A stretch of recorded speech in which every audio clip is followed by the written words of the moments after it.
Megumi and Ino were left to face against the Mechamaru Mode 0, as well as the several Mechamarus flying around and several transfigured humans up in the surface that have been mutated by Mahito. Toji left the group in order to go take down the disaster-cursed Dagon, and several transfigured humans were prepared in order to fight, wreaking havoc all across the field. The two were going to need to work fast to make sure all their opponents would be dealt with to minimize casualties.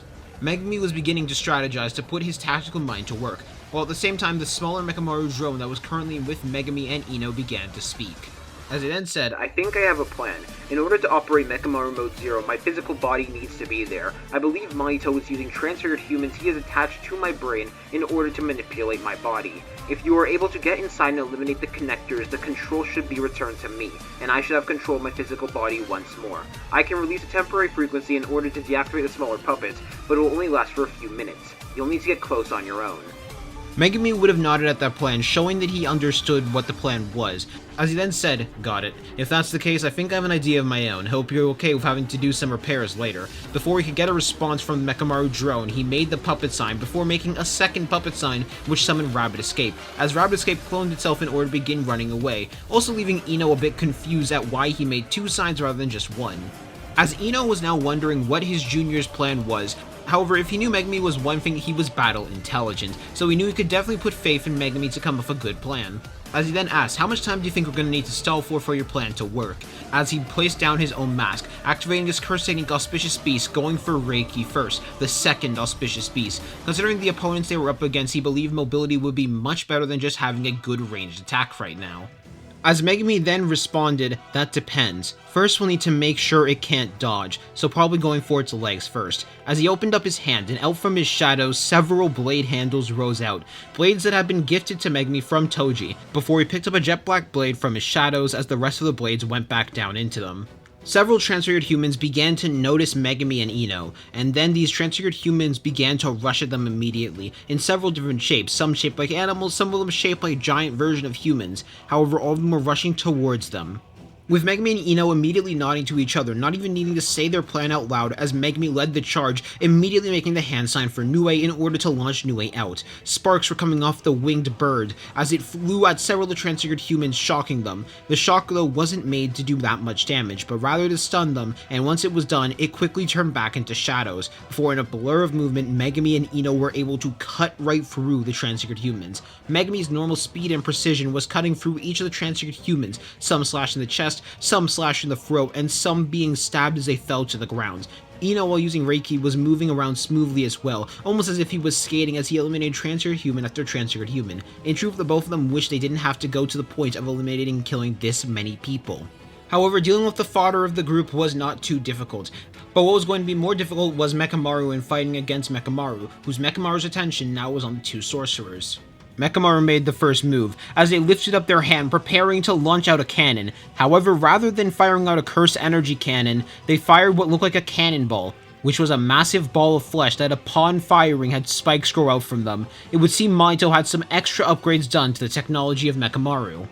This led to Megumi and Ino very quickly splitting up, with Ino dodging by sliding to the left, while Megumi jumped backwards to the right.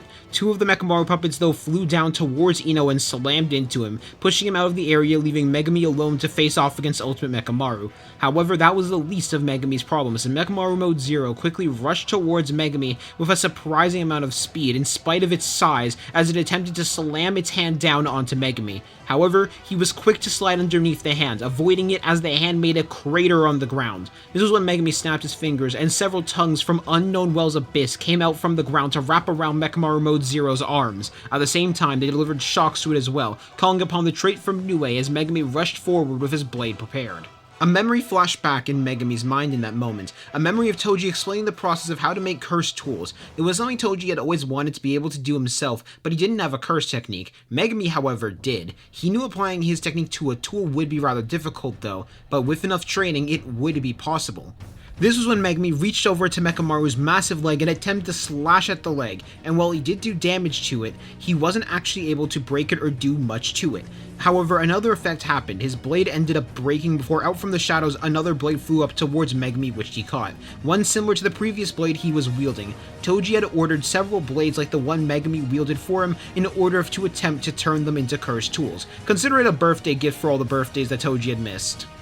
However, he didn't have much time to even focus on that for long, as two smaller puppets flew at the tongues and broke right through them, destroying them in the process. At the same time, Absolute Mode Mechamaru quickly lifted up its foot into the air and attempted to slam it down on Megumi. But Megumi was able to dodge the massive mech just narrowly. He knew very well if he took any of those blows from the mech directly, it would be lethal damage, so he would have to be careful. Now is not the time to think about that though, as Mechamaru lifted up their hand, firing an ultra cannon right down towards Megumi, figuring Megumi likely didn't have enough time to dodge. As Megumi was hit directly by the beam, resulting in him being launched back. This should have been enough damage to be considered lethal, but out from the smoke, Megumi had walked out, seeming to be completely healed. However, this was no illusion, because Megumi was completely healed from the attack.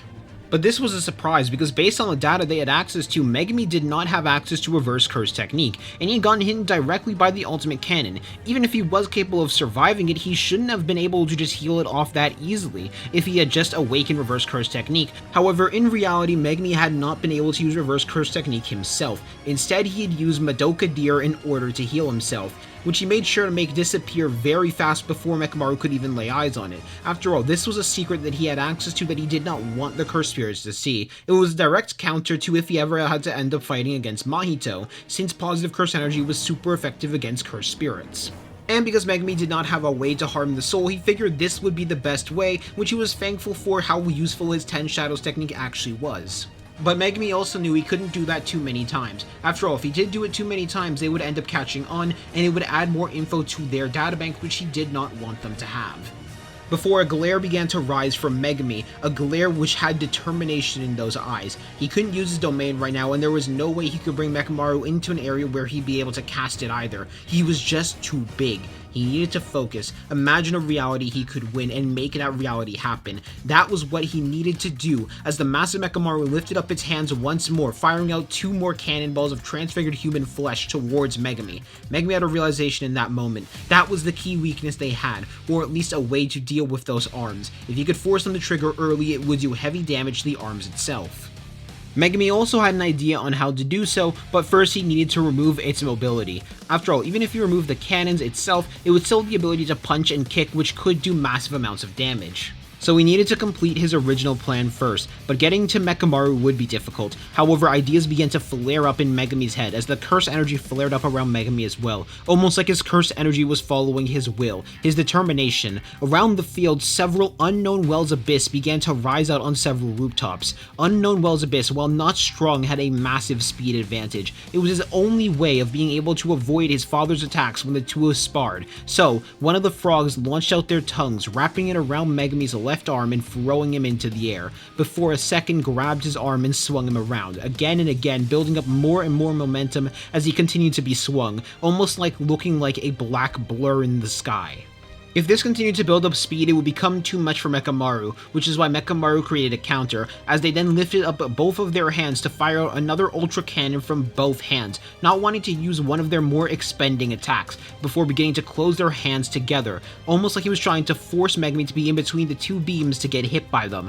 However, that was what this strategy was meant to seem like, because Mechamaru ended up opening their mouths and several spears of flesh began to fire right at Megumi's direction. But this was also what Megumi had wanted them to do, as he focused for a moment, making Wells Unknown Abyss rise out from underneath Mechamaru, with a tongue rising up to grab Megumi by the leg, allowing him to slide under the cannons as well as the flesh spears, as he focused his curse energy towards his blade, resulting in his blade starting to change forms, to shift a bit and become more liquid-like for a moment, almost like the blade was made of oil that was still in its liquid form, before he sliced through half of the leg he was aiming for, as a grin formed on Megumi.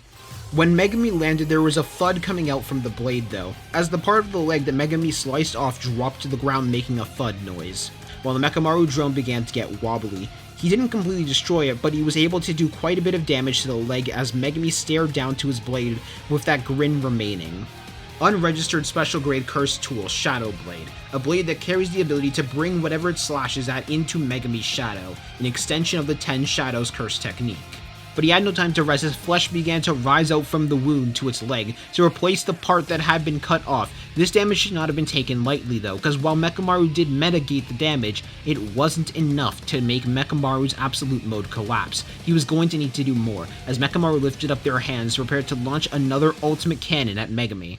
But when this burst of energy attempted to hit, it did not make contact with Megumi, where instead both of the beams were deflected to the ground, not by Megumi but rather the strongest grade 1 sorcerer Kusakabe, who had activated Simple Domain and expanded the range of his technique as he smiled a bit. In truth, he was really happy to have to fight a sorcerer rather than one of the special grade curses. As he said, not bad. Not surprised the man with the best cursed tools knows how to make good cursed tools and pass it down to his kid, Kusakabe would comment. However, this was when Megumi passed the blade to Kusakabe as he said, all distracted from above, "I need you to go for its legs and break it. This tool will be better in your hands than mine," before a second blade rose out, with Kusakabe nodding in response to that, with a smirk forming on Kusakabe. The two of them together had a pretty good shot at this right now. Mahito though currently was watching this battle from a pretty far distance, sitting on a rooftop with a bubble blower enjoying his life. He was planning to stay in the subway at first, but he had dropped off quite a bit of things in order to keep people away from Gojo for now and the prison realm for now, before he then snapped his fingers as he gained an idea. As he said, "Every good boss fight has a second phase to it, so let's get started." However, at that same time, Ino had returned to the battlefield as a projectile flew towards Mechamaru's leg that had been damaged by Megumi already and struck it, causing even more damage to the leg itself, while Ino landed next to his fellow sorcerers. This was also when Panda in his gorilla form arrived in order to attempt to slam its fist into Mechamaru's back to try and break the curse energy reserves, figuring its durability and negation ability would be very helpful to do that and they could end the battle fast. Or at least, that was the plan, as several flesh creatures began to rise out from the giant's back, shaped like serpents as one of them opened their mouth and slammed Panda into the ground, making another crater, before making a spear pierce through his stomach as the other serpent heads turned to face Megumi, Ino, and Kusakabe. This was when Kokichi spoke, as he said, Mahito seems to have placed a lot of his own upgrades. These likely have a binding valve placed on them in order to sacrifice their life force and make them hit harder. Be careful, I'll try and analyze to see if I can find a weakness, but no guarantees. As the three sorcerers gained shock, with Megumi in particular gaining a large amount of worry for Panda in that moment. What had Mahito done to Mechamaru to make him this strong? No, what had Mahito done to these innocent civilians? All three of them in that moment vowed that they would be avenged as their curse energy flared up, Megumi in particular starting to convert the negative emotions he was feeling to power. However, a moment before any of them could move or make a single action, it was like time and everything froze, as a malevolent curse energy could be felt all across the city. This ended up temporarily paralyzing Mechamaru, Kusakabe, and Ino for a couple of seconds, as they all couldn't recognize this feeling. Of course, Megumi was the only one who could. As the four of them, as well as every single sorcerer and cursed spirit in Shibuya, recognized the re-emergence of Ryomen Sukuna in Itadori Yuji's body, who currently was facing off with the cursed spirit Jogo. However, there wasn't much time to focus on that, as they had to focus back to their battle. Megumi was the first to move as he immediately began to close the distance, going for the damaged leg in order to help destroy it more. While Kusakabe wasn't the first to move, he was the fastest one there, so he quickly followed right beside Megumi, able to catch up to him fast. However, getting to that leg was easier said than done, as two of the serpent heads attempted to slam their heads down right onto Megumi and Kusakabe, while another one of them in the background opened up their mouths to begin rapid firing several flesh spears right at the two of them. Ino had them covered as he fired out a projectile, resulting in one of the dragon heads being delayed, while at the same time Megumi and Kusakabe had to move out of the way of the other dragon heads, while Kusakabe activated new Shadow Style's Simple Domain to begin rapid blocking every single one of the flesh spears coming at them. This was when Megumi attempted to hop onto one of the dragon heads in order to attempt to cut it off at the source, but the moment he landed on the dragon head, something wrapped around his leg in order to throw him off. It was part of the dragon head's flesh, and he could even manipulate it now, while at the same time Mechamaru lifted up their hand in order to fire out an ultimate cannon. That hand was holding Megumi still, forcing him to get hit by the attack. However, Megumi was very quick to adapt by summoning Nue very quickly in order to break the hand and fly him out the way of the ultimate cannon. He knew getting to Mechamaru from this point on was going to be difficult, but they had to try. They had to take another route. That was when one of the serpent heads ended up changing focus, as it opened its mouth to begin rapid firing more flesh spears at Megumi's direction, trying to get him out of the air, while at the same time two more Mechamaru drones began to fly at Megumi's back, aiming to go for him while he was blindsided and focused on dodging the flesh spears. However, this was when Megumi focused and poured a large amount of curse energy right into Nue. This was when Nue began to do something that him and Megumi had recently been practicing as well with Toji's guidance. which resulted in a large electric discharge being released, several lightning strikes hitting the Mechamaru drones resulting in them being launched back, as well as the flesh spears being deflected away from Megumi.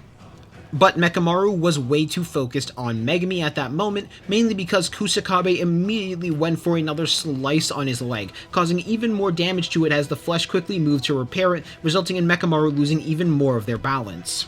This led to several of the dragon heads turning in order to face off against Kusakabe, wanting to go for him in order to play more pressure onto him. However, Megumi immediately made sure that he was going to know that Megumi should have been his main focus, as Megumi in that moment activated Maximum Elephant in order to drop Maximum Elephant right onto Mechamaru. Mechamaru just narrowly reacting on time by having the dragon heads move in order to block it and hold up Maximum Elephant, but even doing that was quite hard because of the weight of Maximum Elephant. But while the tendrils of flesh were certainly struggling to hold it up, they were still succeeding in holding it up nonetheless. But that was what they wanted as well, as Kusakabe immediately sliced off the other leg of Mechamaru. While flesh quickly tried to move to repair it, it wasn't going to be the same as the metal legs.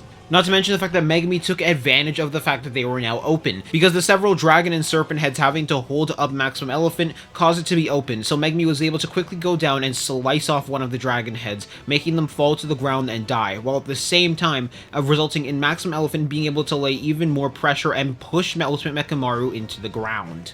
After Mechamaru ended up colliding with the ground, Megumi very quickly unsummoned Maximum Elephant, knowing that this would put them in a very good spot, as well as expose his back directly.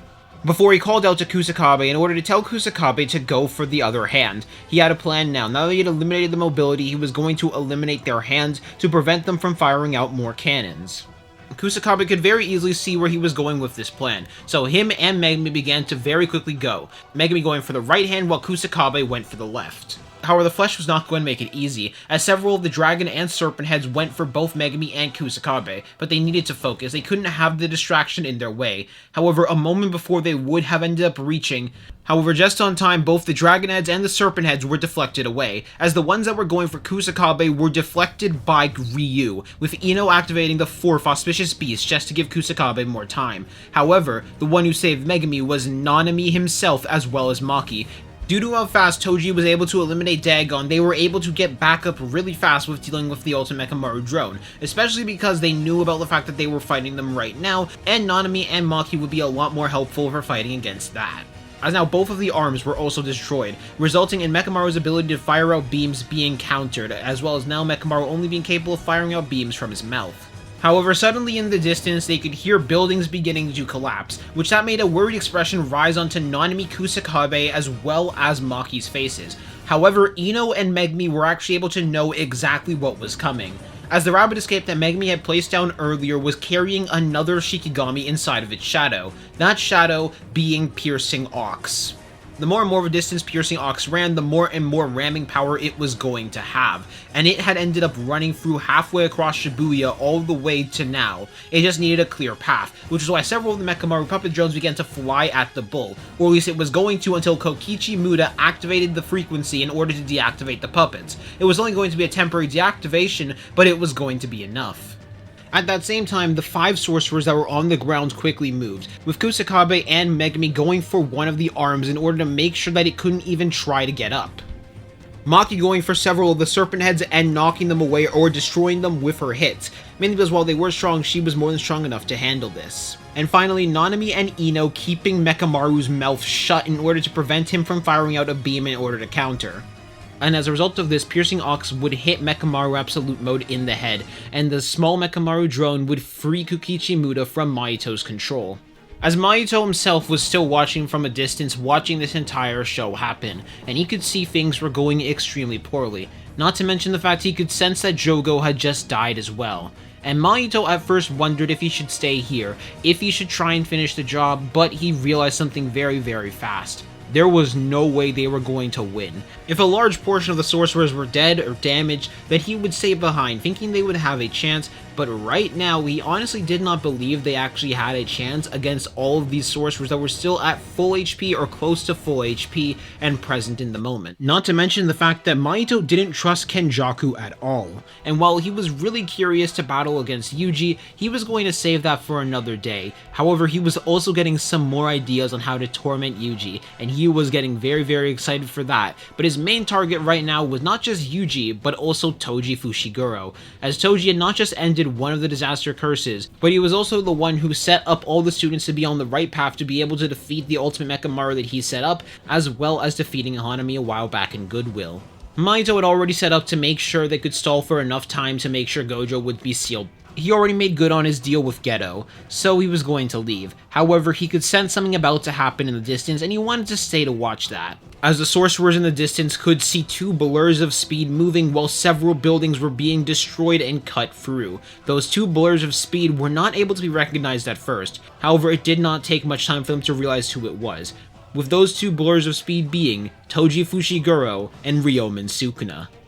And that's the end of this episode. Yup, that's right. In the next episode, y'all are going to get Toji versus Sukuna, and I'm very hyped for that episode. However, this is where we're going to end off this episode. I hope y'all enjoyed.